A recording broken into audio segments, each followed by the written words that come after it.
Hello students, welcome to One Day Law Revision Module 5 of Civil Procedure Code, Decrees and Execution of Decree.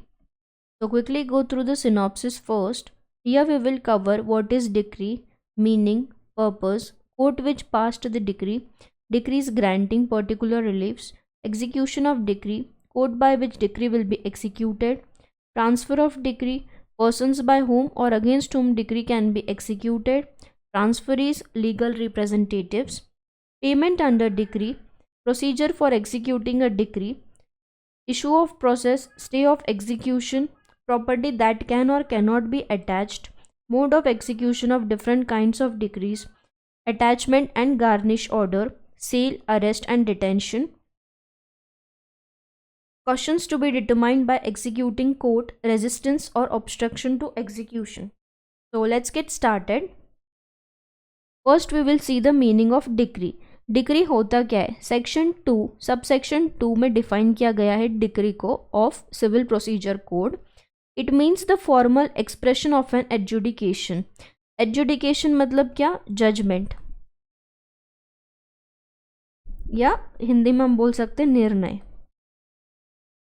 तो decree एक formal expression है किसी judgement का, adjudication का, which conclusively determines the right of the parties. जहाँ पे right of the parties दिए गए हैं, which determines the rights of the parties with regard to all or any of the matter in controversy in the suit.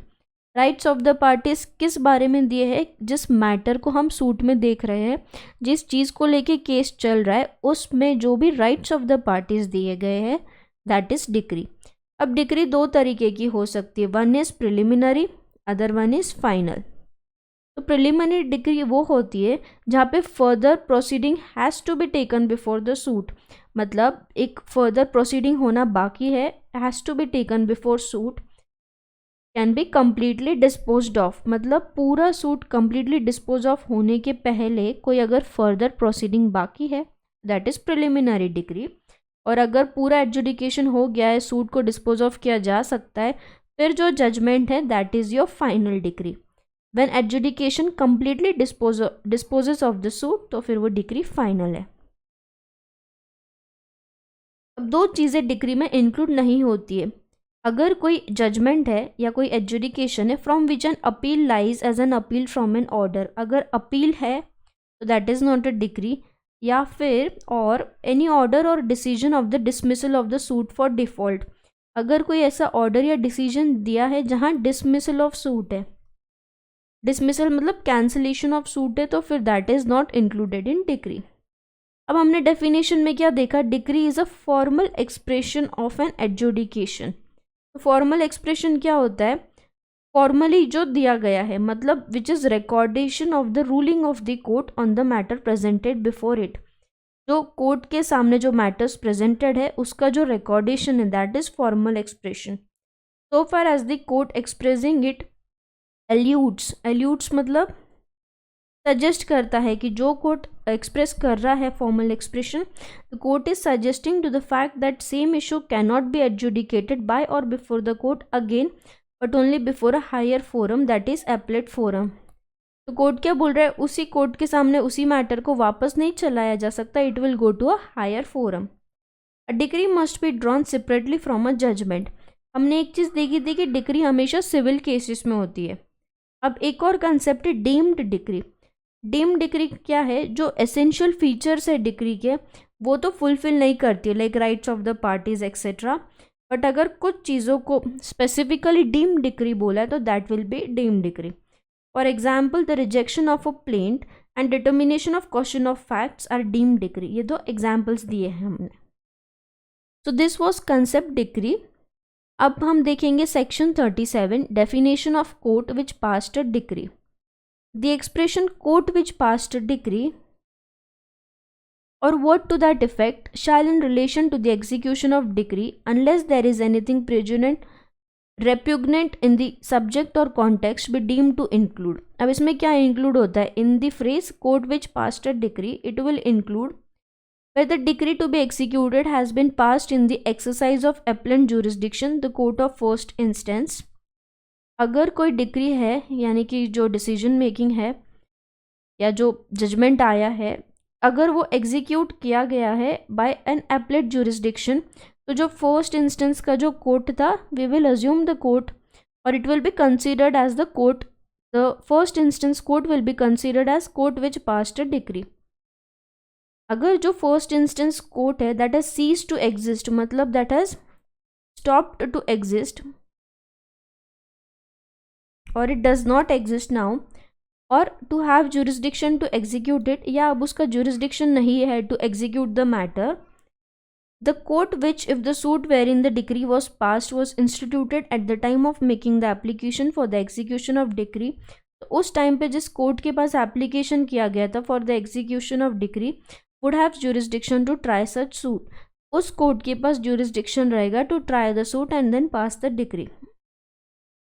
Explanation. The court of first instance do not cease to have jurisdiction to execute a decree merely on the ground that after the institution of suit wherein the decree was passed or after the passing of the decree, any area has been transferred from the jurisdiction of that court to the jurisdiction of another court. But in every such case, such other court shall also have jurisdiction to execute the decree if at the time of making the application for execution of the decree it would have jurisdiction to try the said suit. क्या बोला है, अगर first instance का जो court है जहाँ पे case file हुआ है वो हम क्या बोलते हैं, अगर उसका जुरिस्डिक्शन नहीं है उस केस में तो that will not be considered as a court which passed a decree. But अगर जब वो सूट फाइल किया गया था या जब वो एप्लीकेशन दिया गया था या जब वो सूट इंस्टीट्यूट हुआ था, तब अगर वो कोर्ट के जुरिस्डिक्शन में वो केस अगर फाइल होता है और इंस्टीट्यूट होने के बाद अगर वो एरिया जहाँ पे केस फाइल हुआ है वो एरिया ट्रांसफ़र हो जाती है किसी और जुरिस्डिक्शन में या किसी और कोर्ट को, तो इस बेसिस पे हम ये नहीं बोलेंगे कि first instance court has cease to exist और it does not have the jurisdiction to execute the suit. We will consider it as the first instance court. So ये था court which passed a decree का definition. फिर दिया है execution. Execution को पूरे act में पूरे कोड में कहीं भी डिफाइन नहीं किया गया है, बट नॉर्मल एक्सप्रेशन ये बोलता है एग्जीक्यूशन मतलब एनफोर्समेंट या फिर इम्प्लीमेंटेशन या फिर ऑर्डर को इफेक्ट देना, giving an effect to the order or judgment passed by the court of justice. Execution एक प्रोसेस है, प्रोसेस ऑफ एनफोर्सिंग और giving effect to the judgment of the court. Execution is the enforcement of decrees. तो यहाँ क्या बोला है, execution क्या है, enforcement of decree and orders by the process of the court, ताकि जो डिक्री होल्डर है उसको फ्रूटफुल रिजल्ट्स मिले against the decree. The execution is complete when the judgment creditor or decree holder gets money or things awarded to him by the judgment, decree or order. Decree कब execute हो गई हम मानेंगे, जब जो जिसके साथ इंसाफ हुआ है, जो हमारा जजमेंट क्रेडिटर है उसको इंसाफ मिल जाता है, उसको उसके पैसे मिल जाते हैं या उसको जो भी इंसाफ में चाहिए उसको वो अवार्ड मिल जाता है, तब हम मानेंगे कि डिक्री अच्छी से एग्जीक्यूट हो गई है. कोर्ट्स विच में एग्जीक्यूट डिक्रीज. सेक्शन 38 बात करता है कि डिक्री में be executed either by a court which passed it or by the court to which it is sent for execution. तो दो कोर्ट डिक्री को एग्जीक्यूट कर सकते, एक तो जिस कोर्ट ने ऑर्डर पास किया है या जिस कोर्ट को फॉर एग्जीक्यूशन वो डिक्री फॉरवर्ड की गई है, either by the court which passed it or by the court to which it is sent for execution. Section 37 में डिफाइन किया गया है फ्रेज को court which passed a decree, जो हमने यहाँ देखा देते, दिस इज सेक्शन 37. फिर क्या बोला है, section 39 to 45 provides for the transfer of the execution of decree by the court which passed the decree to another court. Section 37 बात करता है court which passed a decree, यानी कि ये हो गया section 37.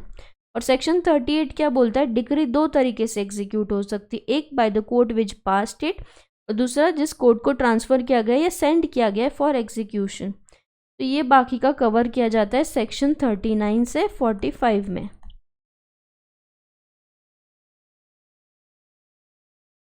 There are certain conditions which deals with the power of executing court, वो सारे हमको एक साथ रीड करने हैं. एक तो डिक्री वो कोर्ट पास करेगा जो कर सकता है bye the court which passed it, या जिस कोर्ट को हमने एग्जीक्यूशन के लिए सेंड की थी डिक्री, वो कोर्ट वो डिक्री को एग्जीक्यूट कर सकता है। ऐसा court which has neither passed decree nor a decree transferred for execution, जिस कोर्ट ने डिक्री पास भी नहीं की या फिर जिस कोर्ट को वो एग्जीक्यूशन के लिए ट्रांसफ़र की गई, ऐसा अगर दोनों भी सिचुएशन नहीं है तो ये दो सिचुएशन छोड़ के कोई और कोर्ट उस डिक्री को एग्जीक्यूट नहीं कर सकता है। अगर जो फर्स्ट इंस्टेंस कोर्ट है, if it has cease to exist, मतलब अब वो एग्जिस्ट ही नहीं करता, या it has cease to have jurisdiction to execute the decree, या अब ज्यूरिसडिक्शन नहीं है वो डिक्री एग्जीक्यूट करने के लिए, तो डिक्री कौन एग्जीक्यूट करेगा? Can be executed by court which eight the time of making the execution application would have jurisdiction in the matter. अब जब एग्जीक्यूशन एप्लीकेशन बना तब जिस कोर्ट के पास उस मैटर का ज्यूरिसडिक्शन था, अब वो कोर्ट के पास पावर है to execute the decree. Transfer of decree for execution section 39, ये यहाँ हमने देखा कि कोर्ट ट्रांसफ़र कर सकता है फॉर एग्जीक्यूशन। सेक्शन 39 अब हम देख रहे हैं। अगर डिक्री होल्डर का कोई एप्लीकेशन मिलता है कि डिक्री पास कर दी जाए किसी दूसरे कोर्ट को, तो फिर वो पास की जा सकती है। The court which passed decree on the application of decree holder sent it for execution to another court of competent jurisdiction. तो कोर्ट क्या करेगा? दूसरे कॉम्पिटेंट कोर्ट को डिक्री एग्जीक्यूट करने के लिए दे देगा on the application of decree holder. If the person against whom the decree is passed actually and voluntarily resides or carries on business or personally works for gain within the local limits of jurisdiction of such other court, अब किस court को पास किया जा सकता है, किस court को transfer किया जा सकता है और एग्जीक्यूशन? तो पहला तो ऐसे कोर्ट को जिसके ज्यूरिसडिक्शन में जिस पर्सन के अगेंस्ट डिक्री पास हुआ है, या तो वो रहता है इफ़ ही रिसाइड्स, या वो कुछ बिजनेस कैरी ऑन करता है, या फिर if such person has no property, अब वो पर्सन का कोई प्रॉपर्टी भी नहीं है within the local limits of jurisdiction of the court जिसने डिक्री पास की, तो फिर जहाँ पे प्रॉपर्टी है उस ज्यूरिसडिक्शन में जो कोर्ट आता है वहाँ पे वो डिक्री को ट्रांसफ़र किया जा सकता है फॉर एग्जीक्यूशन। जहाँ पे प्रॉपर्टी है वहाँ पे उस जगह के लोकल को। If the decree directs the sale और डिलीवरी ऑफ इमूवेबल प्रॉपर्टी, अगर ऑर्डर में सेल या डिलीवरी ऑफ इमूवेबल प्रॉपर्टी है तो जहाँ पे भी वो प्रॉपर्टी है उस ज्यूरिसडिक्शन के कोर्ट के पास फॉर एग्जीक्यूशन डिक्री ट्रांसफ़र हो जाएगी जहाँ इमूवेबल प्रॉपर्टी सिचुएटेड है। If the court which pass the decree considers for any other reason, अगर कोई दूसरा रीज़न है, if it is given in writing, तो फिर decree should be executed by such other court. अब कोर्ट जो है वो डिक्री या तो खुद के मोशन पे पास करेगा या it will send for execution to any subordinate court of competent jurisdiction. अब कोर्ट को कॉम्पिटेंट कोर्ट माना जाएगा कब? जब application of transfer is executed and then the court is having the right to execute the decree, then the court will be considered as a competent court. Who may apply for execution, अब execution के लिए कौन apply कर सकता है? खुद decree holder, decree holder का legal representative अगर अब डिक्री होल्डर नहीं है तो, या फिर representative of the decree holder, या any person claiming under the decree holder. और फिर पांचवा है the transfer of the decree holder if the following conditions are satisfied, अगर डिक्री होल्डर ने वो जो डिक्री है किसी और को ट्रांसफ़र कर दी है इन राइटिंग और बाय ऑपरेशन ऑफ लॉ, तो अब जो ट्रांसफरी है वो पर्सन भी एग्जीक्यूशन के लिए बोल सकता है। The application for the execution must have been made to the court, notice and opportunity of hearing must have been given to the transferor and judgment dater in case of assignment by the transfer।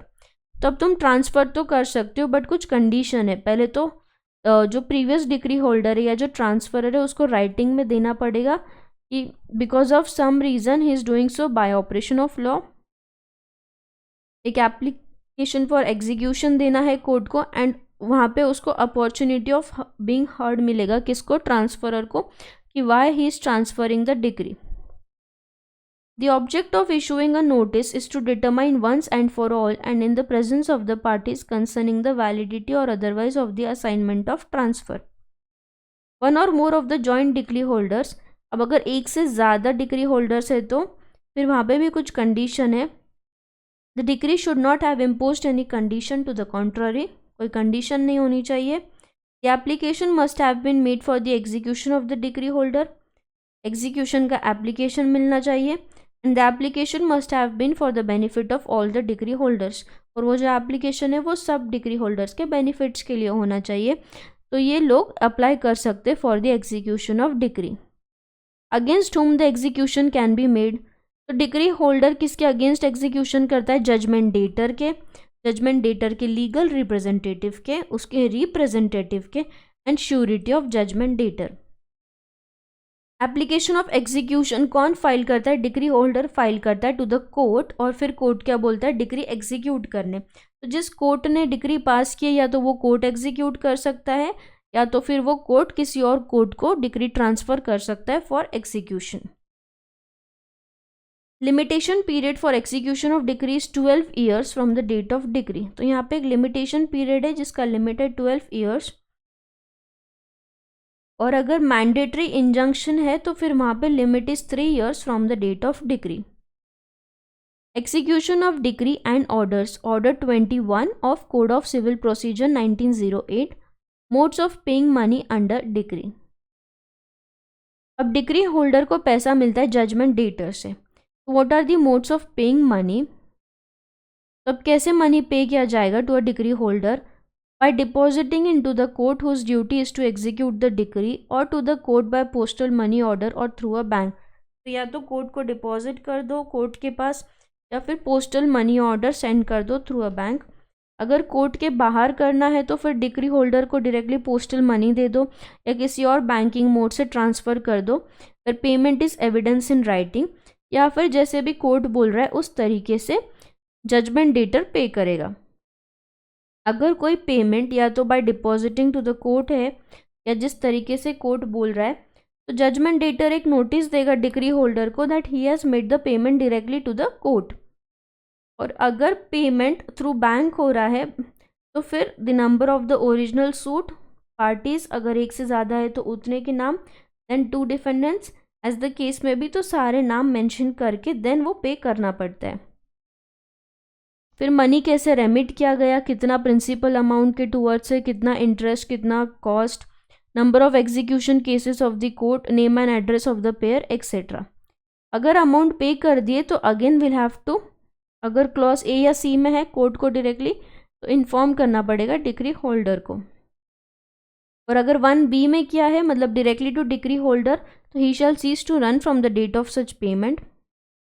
अगर decree holder refuse करता है payment accept करने में through postal money order or bank, then he will cease to run money from the date on which the money was tendered to him, or where avoids acceptance of the postal money order or through bank, interest shall cease to run from the date on which money would have been tendered to him in the ordinary course of business of the postal authority of the bank as the case may be। मतलब अगर decree holder refuse करता है पैसे लेने से तो उस दिन से इंटरेस्ट नहीं लगेगा, interest will stop. Stay of execution, the provision for stay of execution are made in rule 26 of order 11। ये रूल क्या बोलता है? एग्जीक्यूटिंग कोर्ट शैल, मतलब जो कोर्ट डिग्री एग्जीक्यूट कर रहा है, on sufficient cause being known, मतलब रीजंस के ऊपर, and on the judgment debtor furnishing security और fulfilling such conditions as may be imposed on him, the execution of decree for a reasonable time to enable the judgment debtor to apply to the court which has pass the decree और to the appellate court for an order to stay execution. मतलब क्या बोला है यहाँ पे, अगर कोई sufficient reason है तो कुछ दिनों के लिए एग्जीक्यूशन पे स्टे आ जाएगा, if he has to give a reasonable time to judgment debtor, ताकि उसको रीजनेबल टाइम मिले, ताकि वो कोर्ट को अप्लाई कर सके जिस कोर्ट ने डिग्री पास की है, या फिर अपीलेंट कोर्ट को, टू स्टॉप द एग्जीक्यूशन यानी कि स्टे एग्जीक्यूशन। अब ये जो पावर ऑफ स्टे है ये सिमिलर नहीं है दोनों केस में, मतलब एक तो जो कोर्ट ने डिग्री पास किया है और जिस कोर्ट को ट्रांसफ़र किया है फॉर एग्जीक्यूशन के लिए। The transferee court can only stay the execution of decree for a reasonable time. अब जिस कोर्ट को ट्रांसफ़र किया गया है ना, वो कुछ रीजनेबल टाइम के लिए डिग्री को स्टे कर सकता है, ताकि जजमेंट डेटर अप्लाई कर सके किसी ट्रांसफरर कोर्ट को या अपीलेंट कोर्ट को to grant stay against the execution. पर transferor court can grant the absolute stay against the execution. और जो ट्रांसफरर कोर्ट है ना, जो फर्स्ट कोर्ट है जिसने डिग्री पास की थी, वो एब्सोल्यूट स्टे लगा सकता है against the execution, but transferee court सिर्फ रीजनेबल टाइम के लिए ही स्टे लगा सकता है।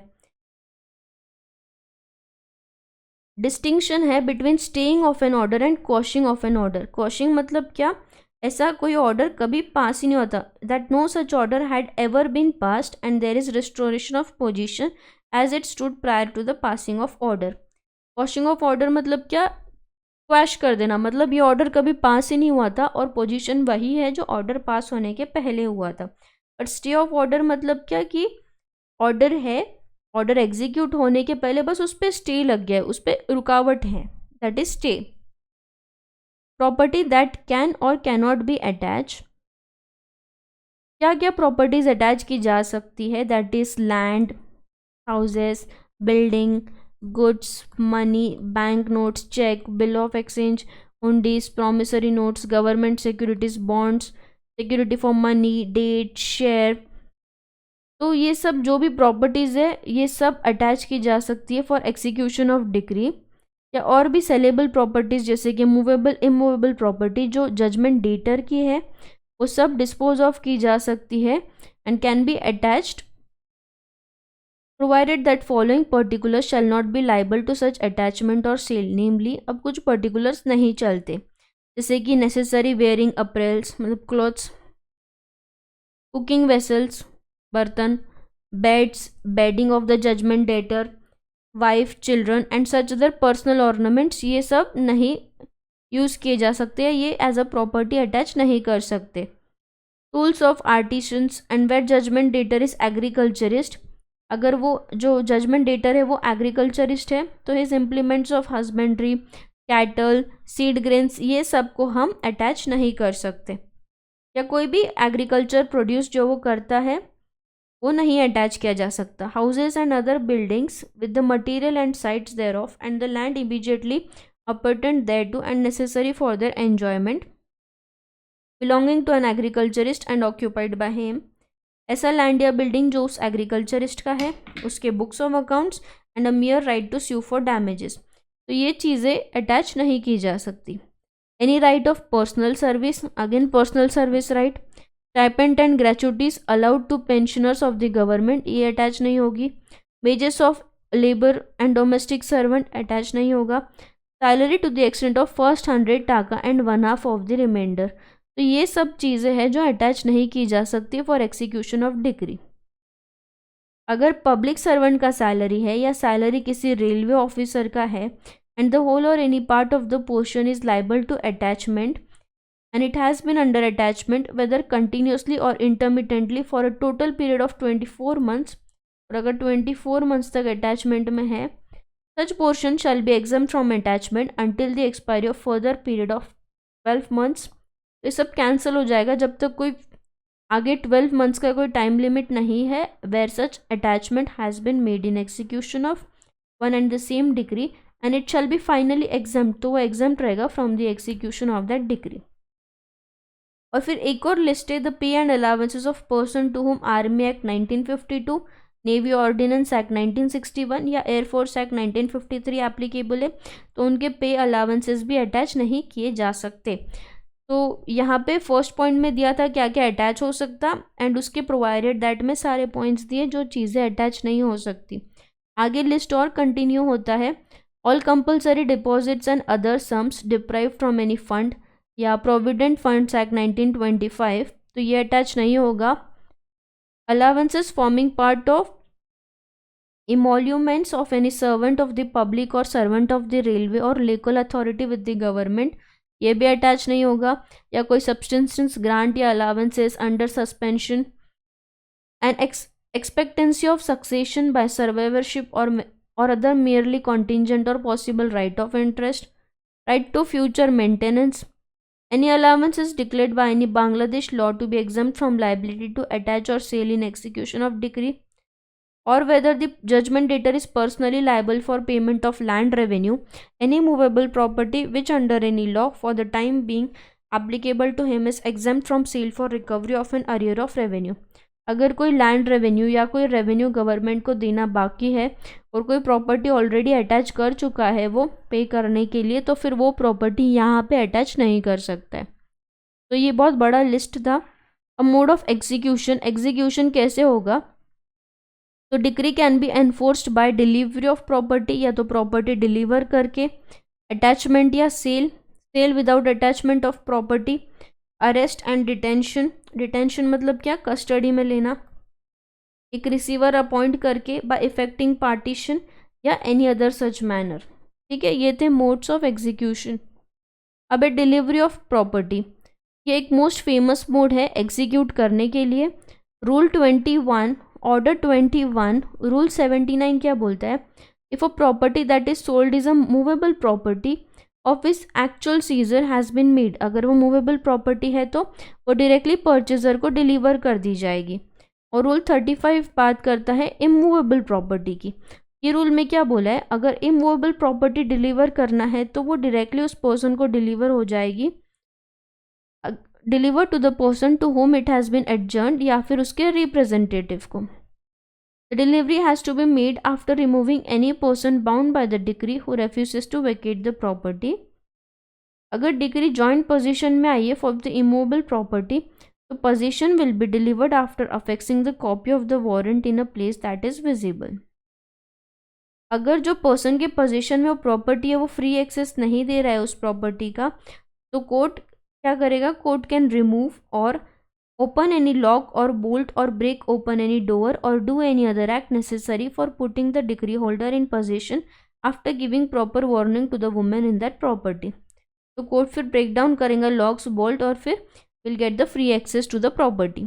ये हो गया डिलीवरी ऑफ प्रॉपर्टी। अब attachment and sale of property. Section 60 बात करता है ऐसी प्रॉपर्टीज जो अटैच कर सकते या सेल कर सकते for the execution of decree की। सेक्शन 60 सब सेक्शन 1 ऐसी प्रॉपर्टी की बात करता है which are liable to attachment और sale in execution of decree, और एंड ऐसी प्रॉपर्टी जो एग्जेम्प्ट है उसमें से हर सेलेबल प्रॉपर्टी मूवेबल या इमूवेबल जो जजमेंट डेटर की है और over which or the portion of which he has disposing power which he may exercise of his for his own benefit may be attached and sold in execution of a decree against him। Section 61 बात करता है उस judgement debtor की जो agriculturist है। तो फिर वहाँ पे क्या बोला है, जो भी एग्रीकल्चर प्रोड्यूस है it is a subject matter of agriculturist and mainly वो अटैच नहीं किया जा सकता। It again depends on the quantum of decretal amount. Section 63 दो डिफरेंट कोर्ट्स की बात करता है जहाँ सेम प्रॉपर्टी अटैच की गई है थ्रू डिफरेंट डिक्री। तो फिर वहाँ पे देखा जाएगा which court is superior, value of the property will determine whether further attachment can be done और नॉट। अरेस्ट एंड डिटेंशन एक अलग, अभी ये दूसरा मेथड है एग्जीक्यूटिंग अ डिक्री का, वो है अरेस्ट या फिर डिटेंशन। डिटेंशन मतलब कस्टडी में लेना of judgment debtor in civil imprisonment. जब तक वो पेमेंट नहीं करता है तो हम क्या करेंगे, मतलब कोर्ट क्या करता है, ऑर्डर देता है कि उसको अरेस्ट कर लो या detain the judgment debtor. Judgment debtor को कभी भी एग्जीक्यूट किया जा सकता है किसी भी टाइम में दिन में फॉर एग्जीक्यूशन ऑफ डिक्री, और अरेस्ट के बाद उसको as soon as possible court के सामने लाया जाता है। अरेस्ट करने के लिए किसी भी पर्सन को उसके घर जाके सनसेट के बाद या सनराइज के पहले अरेस्ट नहीं किया जा सकता, या फिर उसके घर के दरवाजे ब्रेक करके उसे बाहर निकाला नहीं जा सकता बिफोर सनराइज या आफ्टर सनसेट, बट उसके बाद निकाल सकते हैं दरवाज़ा तोड़ के भी अगर वो नहीं बाहर आना चाहता है। तो अगर जो अमाउंट बाकी है पे करना अगर वो 2000 से कम है तो फिर डिटेंशन का ऑर्डर नहीं पास होगा। जैसे ही जजमेंट डेटर पूरा डिक्रिटल अमाउंट पे कर देता है तो फिर उसको उसी टाइम पे रिलीज़ कर दिया जाएगा, और अगर अमाउंट 2000 से लेस है तो फिर उस पर्सन को ना अरेस्ट कर सकते ना डिटेन कर सकते इन सिविल इम्प्रिजनमेंट। अगर वो जो जजमेंट डेटर है वुमेन है या माइनर है या लीगल रिप्रेजेंटेटिव है किसी डिसीज जजमेंट डेटर का, तो फिर उस इंसान को पैसे के लिए अरेस्ट या डिटेन नहीं कर सकते। गार्निश ऑर्डर, गार्निश ऑर्डर क्या है, ये कोर्ट एक ऑर्डर पास करता है कि a garnishee need not pay money to the judgment debtor because the latter is indebted to the garnisher. For example A money owe करता है बी को और बी करता है सी को, तो गार्निश ऑर्डर में कोर्ट ए को क्या बोलेगा, you don't pay to B, you directly pay to C, क्योंकि बी जो हमारा जजमेंट डेटर है he is already indebted to C. तो ये है गार्निश ऑर्डर। फिर है सेल ऑफ प्रॉपर्टी। अब डिक्री एग्जीक्यूट कर सकते या तो प्रॉपर्टी अटैच करके या सेल कर सकते without attachment. Section 65 to 73 and rule 64 बात करता है sale of movable and immovable property. Rule 64 बोलता है कि court can sell the property जो कोर्ट ने कस्टडी में लिए अंडर अटैचमेंट अंडर ऑर्डर 60। और रूल 65 बात करता है appointment of an officer by the court who will be charge to sell the property. तो वो ऑफिसर जो रहेगा he will be representative of the court और वो कोर्ट के बिहाफ पे वो प्रॉपर्टी को सेल कर सकता है फॉर एग्जीक्यूशन ऑफ डिक्री। फिर प्रोक्लेमेशन ऑफ सेल। अब ये एक ऑर्डर है या डिक्लेरेशन है जहाँ पे पब्लिक नोटिस दी जाती है रिगार्डिंग सेल और फिर लोग पार्टिसिपेट कर सकते हैं in auction and in sales. और ये जो प्रोक्लेमेशन रहेगा it will be in writing और in customary mode. Section 47 questions to be determined by the court executing decree. अब जो कोर्ट एग्जीक्यूट कर रहा है डिक्री तो जो भी क्वेश्चंस है arising between the parties to the suit जहाँ डिक्री पास हुई है या उनके रिप्रेजेंटेटिव्स में जो एग्जीक्यूशन से रिलेटेड है वो कोर्ट डिसाइड करेगा कि whether it will be executing decree या फिर उसको सेपरेट सूट माना जाएगा। So it will not be a separate suit. तो कोर्ट क्या करेगा, तो court subject to any objection as to limitation और jurisdiction treat a proceeding under this section as a suit. ये सेक्शन के अंदर जो भी प्रोसीडिंग है उसको सूट माना जाएगा और as a proceeding and may if necessary court will order payment of any additional court fees. अगर कोई क्वेश्चन अराइज करता है as to whether any person is or is not the representative of party तो वो question court determine करेगा कि if he is a representative or not. ये section के लिए अगर कोई प्लेंटिफ है who suit has been dismissed, अगर सूट डिसमिस हो गया and defendant against whom a suit has been dismissed तो ये दोनों को भी इस सेक्शन के लिए they are parties to the suit. तो ये हो गया हमारा decree and execution of decree. एक अच्छा बड़ा मॉड्यूल ख़त्म हो गया। It is a very important module. So हमने यहाँ डिक्री का meaning, court which passed the decree 37। फिर डिक्री एग्जीक्यूट दो लोग कर सकते हैं, एक तो जो कोर्ट ने पास किया है जिसको ट्रांसफ़र किया गया है फॉर एग्जीक्यूशन। फिर एग्जीक्यूशन के मोड, कौन सी प्रॉपर्टी अटैच कर सकते कौन सी नहीं कर सकते, various modes of execution and then garnish order, sale, arrest, detention. तो हमने काफ़ी चीज़ें कवर की गई है। I hope you understood. Thank you.